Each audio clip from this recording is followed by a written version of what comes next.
everyone, I'm Pallavi, and today we are celebrating the feast of Nativity of John the Baptist. John the Baptist is one of such characters in the Bible where we hear from him for a little bit. But sometimes it's in the case of the kingdom of God, where the people are prepared for the longer period of time, for a relatively short period on the stage. But what they do on the stage has consequences to the eternity, and it affects all of us. John the Baptist is one of such characters. John the Baptist was born in a little town outside of Jerusalem, today called An-Karim, to a childless elderly people whose names were Zechariah and Elizabeth.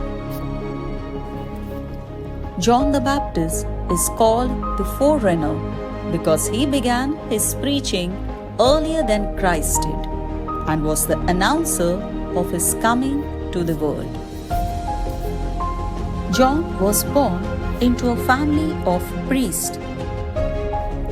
John the Baptist and Jesus Christ were cousins on the mother's side.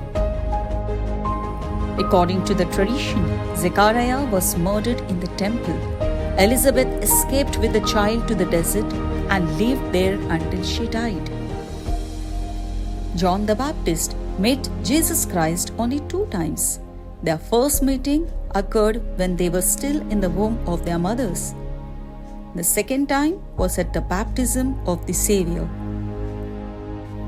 Until the age of 30, John lived in the desert of Judea. He wore a haircut, a tight clothing made of the camel hair, and ate wild honey and dried locusts. Once John pointed to Christ and said to 2 of his disciples, "Behold the Lamb of God, who takes away the sin of the world." And they followed him. They were the future apostles, Andrew and John. John came to this world in the spirit and power of Elijah and was the greatest one of all the prophets. When we find John the Baptist coming on the scene with the baptism of Jesus, we know that for many years prior to that, he was in the desert, in the quiet, in the still, out of the spotlights. But what was he doing? He was being prepared for something special. Maybe that's your story. Maybe you don't feel like you are on the front lines all the time, but God wants to use you in a special way.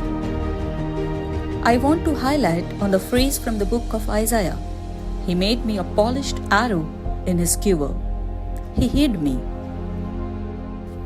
A quiver is the place made out of leather where you would store the arrows before you would shoot them.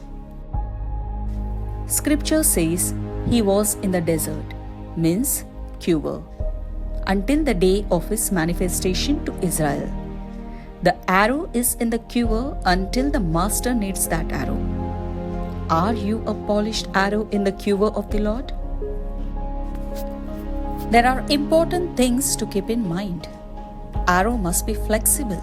If it's too stiff, it can go off to one direction. Too flexible, to another direction. There must be a balance to our lives. You will never know if an arrow is ready going to do the job until you take the power from the string of the bow and hits that arrow. If it is not made properly, it will crumble. Do focus on being a polished arrow in the quiver of the Lord, because you might feel his hand on your life, literally even for a short period of time, but consequences from your faithfulness can be very, very great.